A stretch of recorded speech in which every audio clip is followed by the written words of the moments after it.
Sa ngalan ng Ama at ng Anak at ng Espiritu Santo. Amen. Sumayin niyo po ang Panginoon. At sumaiyo rin. Mga minamahal ko mga kapatid, aminin po natin ang ating mga kasala at mga pagkukulang upang tayo po ay maging karapat-dapat na gumanap sa banal na pagdiriwang na ito. Inaamin ko sa makapangyarihang Diyos at sa inyo mga kapatid, na lubha akong nagkasala sa isip, sa salita at sa gawa, at sa aking pagkukulang.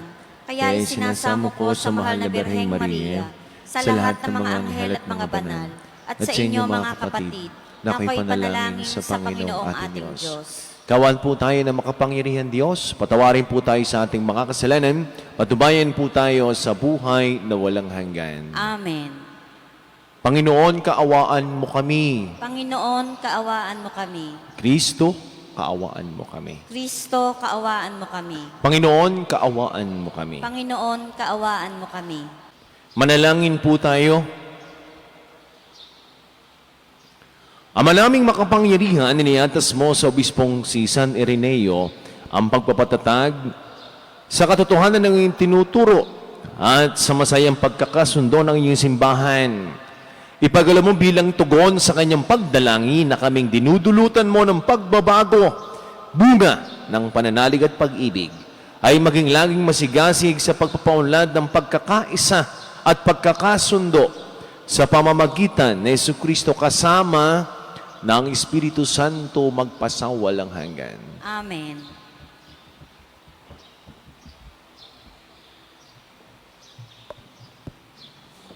Pagbasa mula sa aklat ni Propeta Amos. Pakinggan ninyo, mga tag-Israel, itong sinabi ng Panginoon. Pinatnubayan kong palabas sa Ehipto ang inyong lahi. Sa lahat ng bansa sa ibabaw ng lupa, kayo lamang ang aking itinangi at inalagaan. Kaya't parurusahan ko kayo dahil sa inyong mga kasalanan. Maaari bang magsama sa paglalakbay ang dalawang tao kundi muna sila magtipan? Uungal ba ang leyon sa kagubatan malibang makatagpo siya ng biktima? Aatungal ba ang batang leyon sa loob ng yungib kung wala silang nahuling anuman? Mabibitag ba ang isang ibon kung walang pain? Ikas ba ang bitag kung walang huli? Maaari ba di sakmalin ng takot ang mamamayan kapag hinipan ng bantay lungsod ang trompeta? Mangyayari ba sa isang lungsod ang isang kahinding-hindig na bagong malibang ito'y itulot ng Panginoon? Tunay na ang Panginoon ay di gumagawa ng anumang bagay na di ipinababatid ang kanyang balak sa kanyang mga lingkod, ang mga propeta. Pag-ungal ng leyon, maaari bang hindi ka matakot? Pag nagsalita ang Panginoon, mapipigilan mo bang ipahayag ang kanyang sinabi? Pinuksa ko ang ilan sa inyong lungsod, tulad ng aking ginawa sa Sodoma at Gomora. Kayo'y parang nandiringas na kahoy na inagaw sa apoy. Ngunit ayaw pa rin kayong manumbalik sa akin, sumbat ng Panginoon. Kaya, mga taga-Israel, humanda kayo sa di mapipigil na paghukom ng inyong Diyos. Ang salita ng Diyos. Salamat sa Diyos. Salmon Tugunan. Poon ako'y pangunahan, ng landas mo'y aking sundan. Poon ako'y pangunahan, ng landas mo'y aking sundan. Ang gawang masamay, di mo kalulugdan. Ang gawaing hidway, di mo papayagan. Ang mga palalot, masasamang asal, iyong itatakwil at kasusuklaman. Poon ako'y pangunahan, ng landas mo'y aking sundan. Parurusahan mo yaong sinungaling, pati mararahas at ang mga taksil. Poon ako'y pangunahan, ng landas mo'y aking sundan. Dahilan sa iyong tanging pagmamahal, ako ay dudulog sa iyong tahanan. Sasambahin kita sa templo mong banal bilang isang tanda ng aking paggalang. Poon ako'y pangunahan, ng landas mo'y aking sundan.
Sumainyo ang Panginoon. At sumaiyo rin. Ang mabuting balita ng Panginoon ayon kay San Mateo.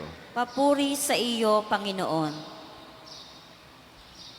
Noong panahong iyon, sumakay si Jesus sa bangka, kasama ang kanyang mga alagad. Bumugso sa lawa ang isang malakas na unos at halos matabunan ng mga alon ang bangka. Ngunit natutulog noon si Jesus, kaya't nilapitan siya ng mga alagad at ginising. Panginoon, tulungan ninyo kami, sabi nila. Lumulubog na tayo. At sinabi niya sa kanila, ano't kayo'y natatakot? Napakaliit naman ang pananalig ninyo. Bumangon siya, sinaway ang hangin at ang dagat, at tumahimik ang mga ito. Namangha silang lahat at ang sabi, anong tao ito? Kahit ang hangin at ang dagat ay tumatalima sa kanya. Ang mabuting balita ng Panginoon. Pinupuri ka namin, Panginoong Hesukristo.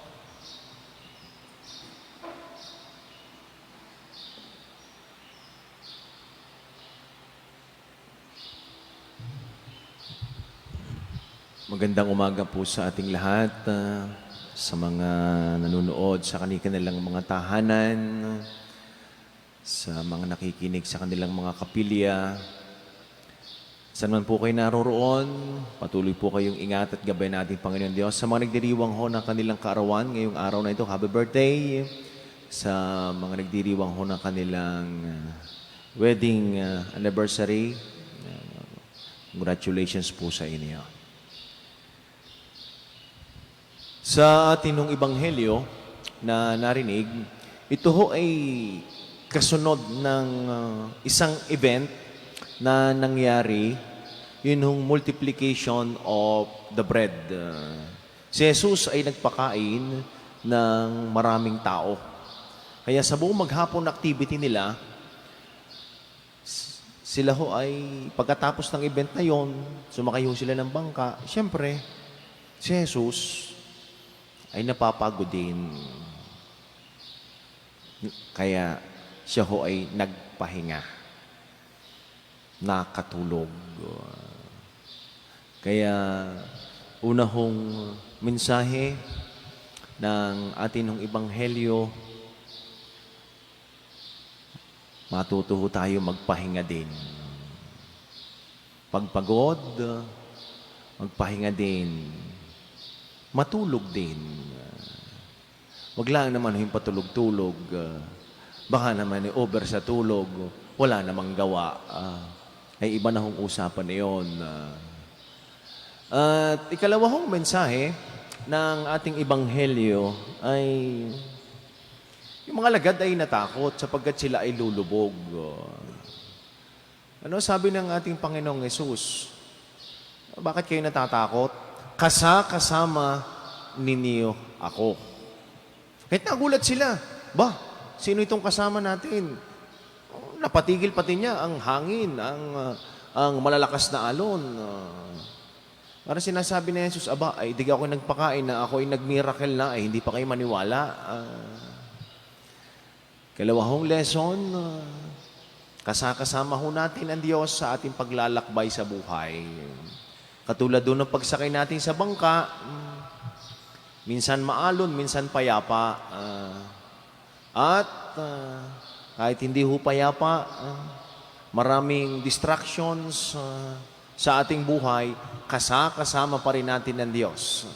At isang magandang tanong ay bakit ka matatakot lumubog kung kasama mo naman ang Diyos? Sapagkat kung kasama ho natin ang Diyos, ay hindi ho tayo matatakot. At ito rin naman ho ang ating ebanghelyo ay may paalala din sa ating lahat. Yung ikatlong bagay, na sa paglalakbay ho natin sa buhay, hindi naman ho lagi lahat ito'y perpekto. Na that sometimes yung buhay ho natin ay may mga bagay na it's beyond our control. May mga bagay na ginugusto natin, pero hindi ho nangyayari. May mga bagay namang ayaw mo mangyari sa buhay mo, ay siya namang dumadating. It's beyond our hands. It's beyond our thoughts. Pero malaking hamon para sa atin, hindi tayo natatakot na harapin ang unos sa ating buhay. Kaya't ito din naman ho ang aking nilagay sa aking sarili. Ay, iba na pala hong pangalan nakasulat doon. Ano?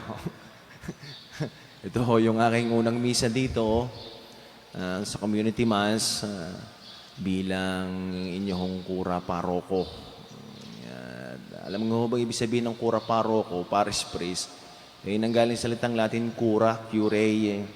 Ibig sabihin ni care, tagapangalaga. At tayo ho ay madadagdagan. Kahapon ho, nagmisa na ang isa nating mga kasamang pari, si Father Leo Gonzales.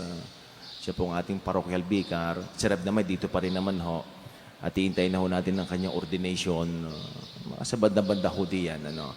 Baka naman hindi aabutin ng 2 taon, arihoy pari na. Ano. Abay, nakapag-celebrate na ho ng isang taon sa deacon. Baka naman ho, 2 taon hindi naaabutin. Ano.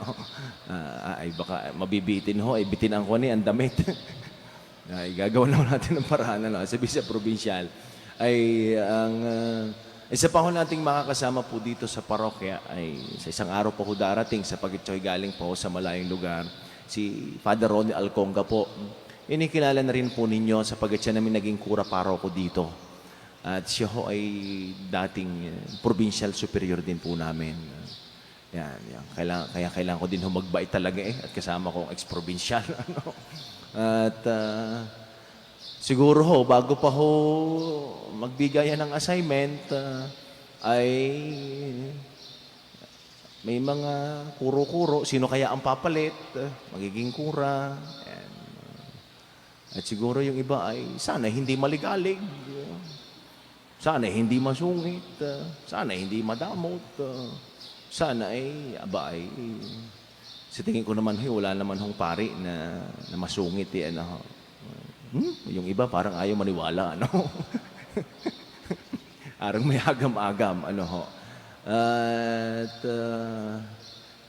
di na naman ho siguro kayo na sorpresa. Ano ho. Sa loob ho naman ng halos 3 taon din dito ay another 3 years pa huli ho tayo magsasama. Kaya huwag na ho kayo mananawa sa pagbumuka hong are. At sa totoo lamang ho ay hindi na naman sa San Jose, hindi na ako lumubo, hindi na ako tumaba din. Tingin ko naman ho din yan bunga ng inyong pagmamahal. At well, ayos ko rin naman nung pasalamatan ang mga naunang na-assign dito, Father Edwin, na ating dating kura, saan ka man naroroon. Father Roland, saan ka man din naroroon. Tayo magdadasalan pa rin. At siguro si Father Edwin ngayon ay pag yun pumunta ho dito at bumalik nakita ninyo, hindi nyo na makakausap ang Tagalog. Magtagalog nga. Baka itutulog na nag-i-English pa. Andun ho sa Green Hills. At salamat ho sa kanila. At siyempre ho, sa loob din naman ho ng halos 3 taon ay aking pasalamat sa TPC, sa different ministries po ng ating simbahan, sa lahat ho ng mga organizations, sa mga volunteers. Siyempre ho, sa inyo lahat ng mga taga San Jose, mga kababayan natin, mga nasa ibang bansa na patuloy na suporta dito, kahit man din mga taga San Jose, maraming salamat. tayo yung maglalakbay muli ng another 3 years. At marami ang siguro sumasagi din sa inyong isipan, ano kaya ang palakaran? Ano kaya kalakaran? Ano kaya magiging takbo ng simbahan? Ay iisa lamang naman ho ang nilagay ko sa aking sarili. Katulad ng ating ebanghelyo.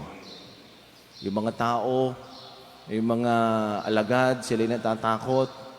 Aba, gagayahin ko na lang si Jesus. Matutulog ako. Bakit? Kapag ikaw ay natutulog, ibig sabihin, ikaw ay nagtitiwala sa Diyos. Kaya nga't yung bakit minsan hindi ka makatulog? Kasi ang daming distractions. Ang daming mong problema. Of course, marami tayong mga problema, nakakaharapin. Kung hindi man ho problema, mga challenges. Sapagkat iba ho yung problema, iba yun yung mga challenge. Kaya hindi ko nilalagay sarili na problem, kundi ito'y challenge para sa atin. Well, ang lahat ay pinagpapasa Diyos ko. Bakit? Ang simbahan naman ho, 2,000 years ago, nandito na eh. Kami naman ho, we come and go. Lagi kong sinasabi sa mga tao, your loyalty ay hindi sa aming mga pari. Ang inyong loyalty ay sa Diyos, kay San Jose. Sapagkat, ang pagsuporta ninyo ay kay San Jose sa ating simbahan. At pag sumuporta na kayo sa simbahan at sa ating patron, kami ho ay sa Santa Bina lamang at yan ho, it follows na po yan eh. Kaya't, let us see. Tingnan ho natin. Sabi nga sa kasabihan let us wait the final until it is finalized. Well, yung mga programs, yung mga pagbabago, we're not afraid of change. Ay natural naman ho yan. Kahit siya naman ho tayo pumunta, may pagbabago. So along the way, tayo ay magsasama. At rin naman ho ang tinanim ko sa aking sarili. Kahit ho, sa aming mga pari, ano ba ang role namin? Ilapit kayo sa Diyos. Kayo'y pabanalin. At siyempre ho, una namin pababanalin ay ang aming sarili. At ang unang ilalapit namin ay ang aming sarili sa Diyos. Well, sa loob nga ho ng 3 taon ay dito ay siyempre, alam mo naman kung sino mga maliligalig din. Yan. Alam, medyo matatalute. Yan. Ay, ito lang naman ang sinisigurado ko sa inyo. Pag kayo'y nagtampo sa akin, pag kayo'y nagalit sa akin, kayo ho ang lugi. Bakit? Hindi ako magagalit sa inyo. Hindi ako magtatampo sa inyo. Hindi ako sasama ang loob ko sa inyo. Kayo lamang ho ang lugi. At, yun nga ho, ay pagdadasal ho ninyo. Kami ho lahat ng mga pare, mga ma-assign ho dito mga pare, at sama-sama ho tayo maglalakbay. Ako yung magiging guide lamang ho ninyo. Sapagkat ang simbahan ay hindi ho sa mga pare. Ang simbahan ay tayo. Ang simbahan ay para ho sa lahat. Kaya sa loob ho ng another 3 years, ay masa ho kayo na gagawin ko ho yung aking makakaya. Gagawin ko ho yung aking best. Bagamat ako hindi perfectong tao. May kahinaan. Siyempre, may pula. Pero sinasantabi ko na ho yun. Sapagkat, sabi ko nga ho, katulad ni Jesus, ang pagtulog ay simbolismo ng pagtitiwala. Ang pagtulog ay simbolismo ng Diyos na ang bahala.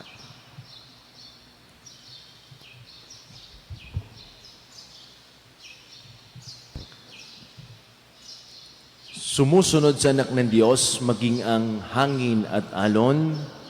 Mulat sa katotohanan ito, manalangin tayo ng may pananalig para sa katahimikan ng napakagulong mundo. Panginoon, ipagkaloob mo sa amin ang iyong kapayapaan. Panginoon, ipagkaloob mo sa amin ang iyong kapayapaan.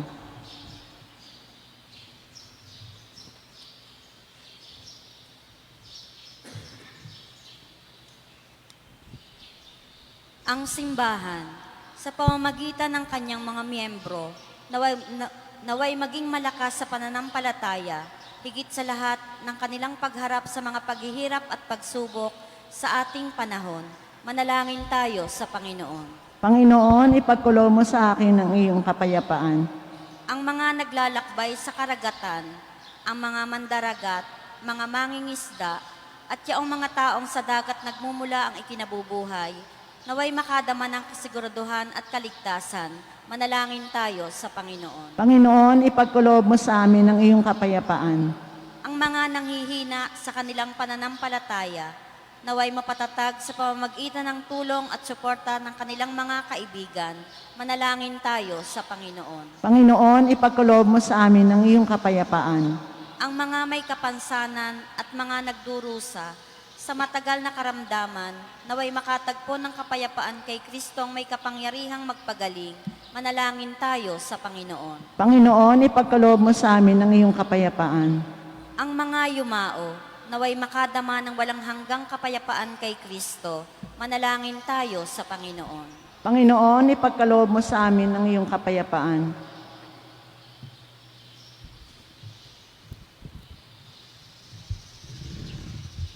Ama sa langit, patatagin nawa kami ng mga pagsubok at suliranin ng buhay na puno ng unos at magdulot nawa ito ng kapayapaan sa aming mga kaluluwa.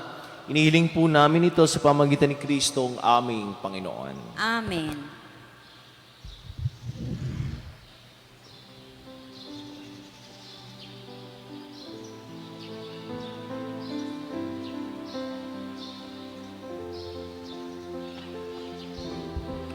Kapuri-puri ka, Diyos, sa mga isang. Kapuri-puri ka, Diyos, sa malimikas sa limutan mula sa kasimulan. Kapuri-puri ka, Kapari.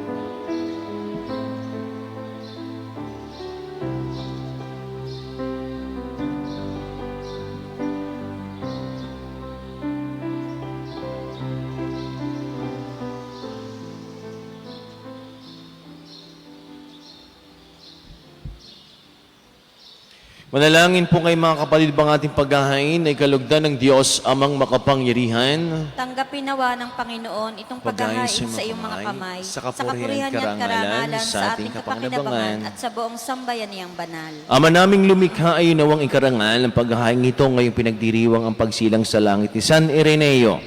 Dulutan nawa kami nito ng pag-ibig sa katotohanan upang mapanghawakan naming buong buo ang pananalig ng simbahan at mamaritningan namin ang kaisahan sa pamagitan ni Jesucristo kasama ng Espiritu Santo magpasawalang hanggan. Amen. Sumayin niyo po ang Panginoon. At sumaiyo rin. Itaas po sa Diyos ang inyong mga puso at diwa. Tinaas na namin sa Panginoon. Pasalamatan po natin ang ating Panginoon Diyos. Marapat na siya ay pasalamatan. Ama naming makapangyarihan, tunay ngang marapat na ikaw ay aming pasalamatan. Ngayong aming kagalakan ni si San Ireneo ay parangalan. Siya ay kapanalig naming may paninindigan na ikaw ay ipahayag kahit siya ay mamatay. Sapagat minarapat mong kanyang matularan ng iyong anak na naghaya ng sariling buhay. Tulad ng naganap sa iyong anak, ang dugo ng mga martir ay dumanak, hindi dahil sa katatagang likas, kundi dahil sa iyong bigay na lakas. Kaya, kaysa ng mga anghel na nagsisiawit ng papuri sa nawalang umpay sa kalangitan, kami ay nagbubunyi sa iyong kadakilaan. Santo, Santo, Santong Panginoon Diyos ng mga hukbo, napupuno ang langit at lupa ng kadakilaan mo, o sana sa kaitaasan. Pinagpala ang naparirito sa ngalan ng Panginoon, o sana sa kaitaasan.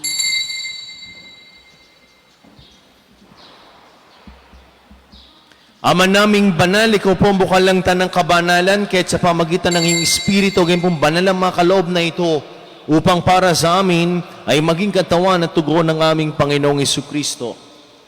Bago niya pinagtiis ang kusang loob na maging handog, hinawa kanyang tinapay, pinasalamatan kaniya, pinaghati-hati niya, iniabot sa kanyang mga alagad at sinabi, tanggapin ninyong lahat ito at kanin itong aking katawan na ihahandog para sa inyo.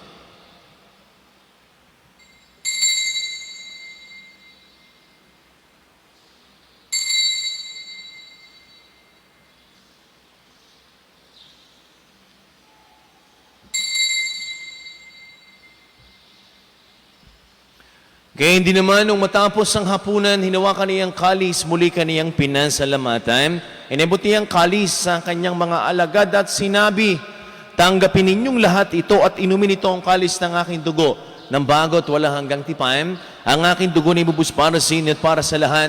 Sa kapagpapatawad ang mga kasalanan, gawin ninyo ito sa pag-alaala sa akin.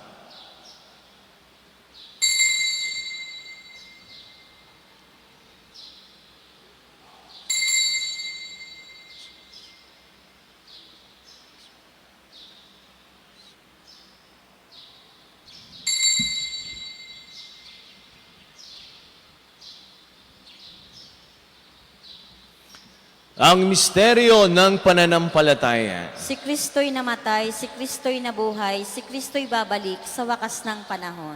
Ama, ginagawa po namin ngayon ang pag-alala sa pagkamatay at muling pagkabuhay ng iyong anak. Kaya tiniyalay po namin sa iyo ang tinapay na nagbibigay buhay at ang kalis na nagkakaloob ng kaligtasan. Kami nagpapasalamat dahil kaming minarapat at tumayo sa harap mo para maglingkod sa iyo. Sinasamo po namin kami magkakasalo-salo sa katawan at tugon ni Kristo, mabuklod sa pagkakaisa sa pamagitan ng Espiritu Santo. Ama, lingapin mo yung simbahang laganap sa buong daigdig. Puspusin mo kami sa iyong pag-ibig. Kay San Francisco na aming Santo Papa at ni Gilbert na aming Arsobispo at ng lahat ng mga kaparian. Nalalahanin mo rin po ang mga kapatid naming nahimlay na. Nang may pag-asang sila'y muling mabubuhay gayon din ng lahat ng mga pumanaw, hawaan mo po sila patuloyin sa iyong kaliwanagan. Kaawa mo't pagindapatin kaming lahat na makasalo sa iyong buhay na walang wakas. Kaysa ng mahal na Birheng Maria na ina ng Diyos ni pong San Jose na atin din pong patron. Kaysa ng lahat ng mga apostol, San Ireneo, San Jose, maralot ng lahat ng mga banal, na namuhay disdaigdig ng kalugod-lugod sa iyo. May pagdiwang nawa po namin ang pagpupuri sa kararangal mo sa pamagitan ng anak na aming Panginoong Heso Kristo. Sa pamamagitan ni Kristo, kasama niya at sa Kanya, ang lahat ng parang at papuri sa Diyos sa makapangyarihan, kasama ng Espiritu Santo, magpasawalang hanggan.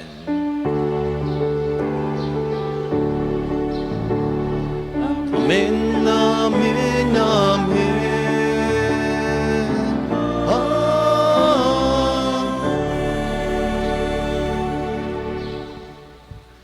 Sama-sama po nating awitin ang panalangin tinuro sa atin ng ating Panginoong Jesucristo, ang Ama namin. Ama namin, sumasalangit ka, sambahin ang ngalan mo, mapasa amin ang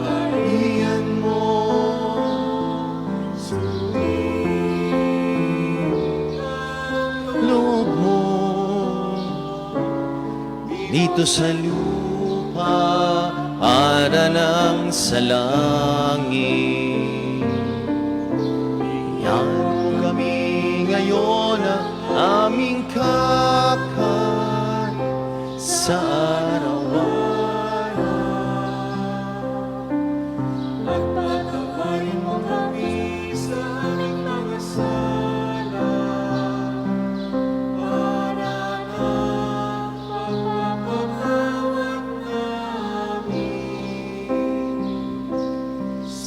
nagkakasala sa amin at huwag mo kami ipahintulot sa tukso at ilagyan mo kami sa lahat.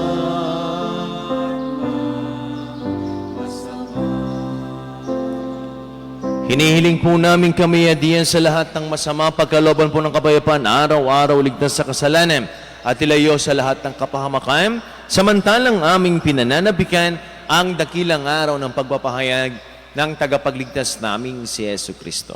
sapagkat iyo ang kaharian at ang kapangyarihan At ang at ang kapurihan, kapurihan magpakailanman. Amen. Panginoong Isukristo, sinabi mo sa iyong mga apostol, kapayapaan ang iniiwan ko sa inyo, ang aking kapayapaan ang ibinibigay ko sa inyo. Tungayan mo ng aming pananampalataya at aming mga pagkakasala, pagkalooban po kami ng kapayapaan at pagkakaisa ayon sa iyong kalooban, kasama ng Espiritu Santo magpasawalang hanggan. Amen. Ang kapayapaan po ng Panginoon ay lagi ng sumainyo. At sumaiyo rin. Magbigayan kayo ng kapayapaan sa isa't isa. Peace be with you po sa ating lahat. Kordero ng Diyos na nag-aalis ng mga kasalanan ng sanlibutan, maawa ka sa amin. Kordero ng Diyos na nag-aalis ng mga kasalanan ng sanlibutan, maawa ka sa amin. Kordero ng Diyos na nag-aalis ng mga kasalanan ng sanlibutan, ipagkaloob mo sa amin ang kapayapaan.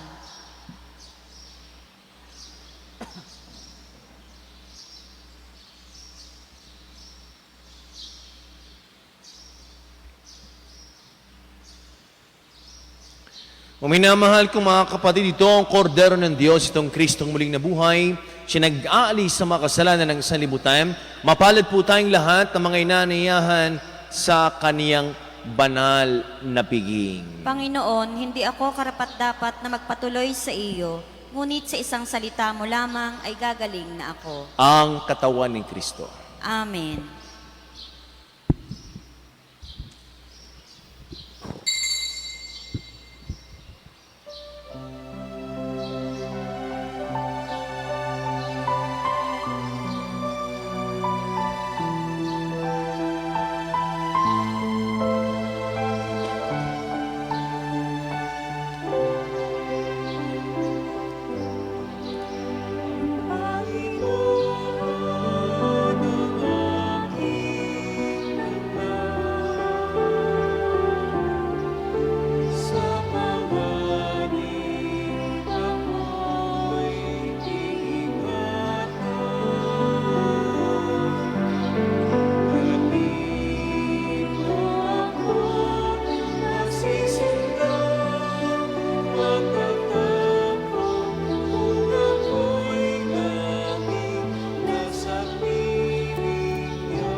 Manalangin po tayo. Ama naming mapagmahal, sa aming pagsasalo sa banal ng pagkinabang, ipagkalubong madagdagan ang aming pananalig na taglay upang ang nagtampok sa obispong si San Ireneo hanggang kamatayan ay aming totohanang masundan. Sa pagpapatawad ng aming mga kasalanan, iniluluhog po namin ito sa pamagitan ni Jesucristo kasama ng Espiritu Santo magpasawalang hanggan. Amen.